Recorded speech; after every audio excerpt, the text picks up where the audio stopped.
شوال کے روزوں کا، اور اس پہ شیخ عبدالکریم صاحب کا یہ بہت پیارا جملہ کہ امام مالک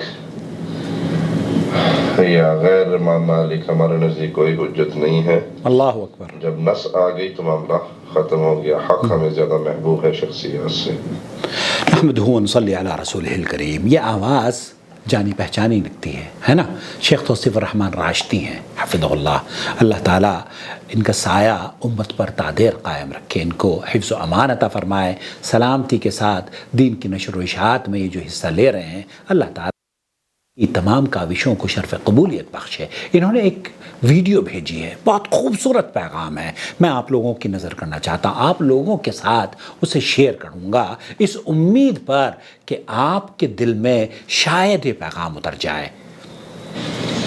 الحدیث يدل على، یہ شرح بلوغ المرام ہے، کتاب الصیام، شیخ عبدالکریم الخدیر اس حدیث کی شرح بیان کر رہے ہیں۔ باب صيام الست، شوال کے 6 روزوں کی فضیلت یا شوال کے 6 روزوں پر گفتگو کی جا رہی ہے۔ شوال وہ حدیث صحیح صریح، یہ صحیح حدیث ہے، صحیح مسلم کی حدیث ہے، لیکن اس حدیث کے باوجود امام مسلم کی اس صحیح حدیث کے باوجود امام مالک رحمۃ اللہ علیہ ہیں اور امام ابو حنیفہ رحمۃ اللہ علیہ بھی صحیح حدیث ہونے کے باوجود شوال کے 6 روزوں کے قائلین میں سے نہیں ہیں۔ وہ یہ کہتے ہیں کہ نہیں، امام ابو حنیفہ اور امام مالک رحمۃ اللہ علیہ دونوں کے یہاں شوال کے 6 روزے نہیں ہیں۔ سنتے ہیں شیخ عبدالکریم الخدیر کو۔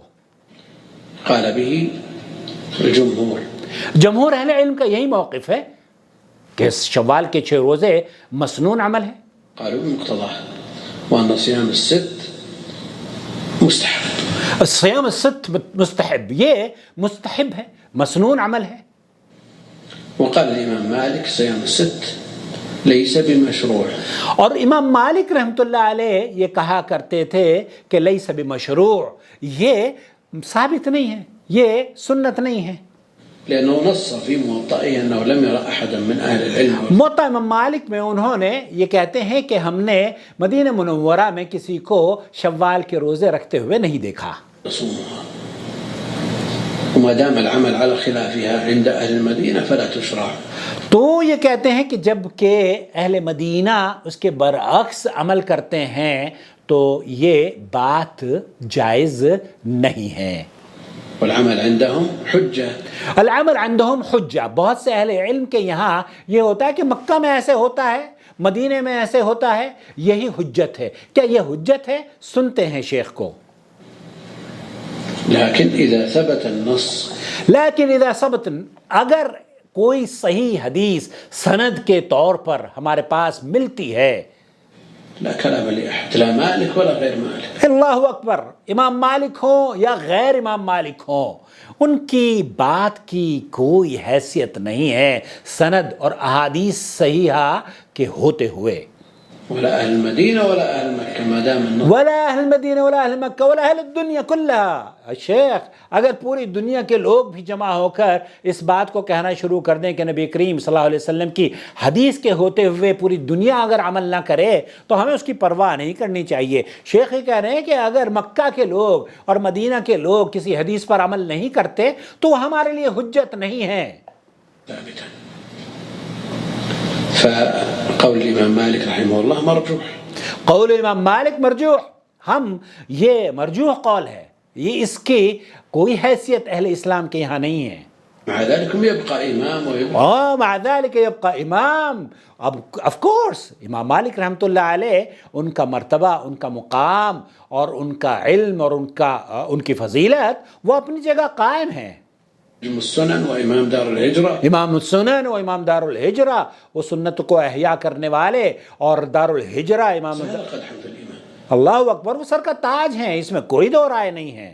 لكن الحق أحب إلينا منه، لیکن حق ہمارے لیے امام مالک سے زیادہ بہت ہی قیمتی جو چیز ہے وہ یہ کہ حق جب ہمیں مل جائے تو ہم اس پر عمل کریں۔ حق کیا ہے؟ قرآن و سنت ہے۔ جی ہاں، دوستوں بھائیوں اور بہنوں، اس مختصر سی ویڈیو میں شیخ توصیف الرحمن راشدی کا وہ پیغام کہ اس میں امت کے لیے نصیحت ہے، جی ہاں اس میں آپ کے لیے میرے لیے نصیحت ہے۔ کہنے والا مہما کانت، عمل نہ کرنے والا مکہ کا ہو یا مدینہ کا ہو، یا عمل کرنے والا کوئی ایک آدمی اگر بدعت کو فروغ دے رہا ہے اور مدینہ میں اور مکہ میں رہتا ہے اور نبی کریم صلی اللہ علیہ وسلم کی حدیث نہیں ہے اس کے سپورٹ میں، تو ہم اسے قبول نہیں کریں گے۔ لیکن ایک آدمی مدینہ اور مکہ میں رہتا ہے، یا پورے مکہ والے اور مدینہ والے ست من شوال کے 6 روزے نہیں رکھتے، تو وہ ہمارے لیے حجت نہیں ہے۔ حجت یہ ہے کہ نبی کریم صلی اللہ علیہ وسلم کی صحیح مسلم کی روایت ہے، اللہ کے رسول صلی اللہ علیہ وسلم نے فرمایا ہے کہ جو رمضان کے 6 روزے رکھتا ہے اور پھر اس کے بعد رمضان کے روزے رکھنے کے بعد شوال کے 6 روزے رکھتا ہے کہ صام الدہر کلو، پھر اس نے گویا کہ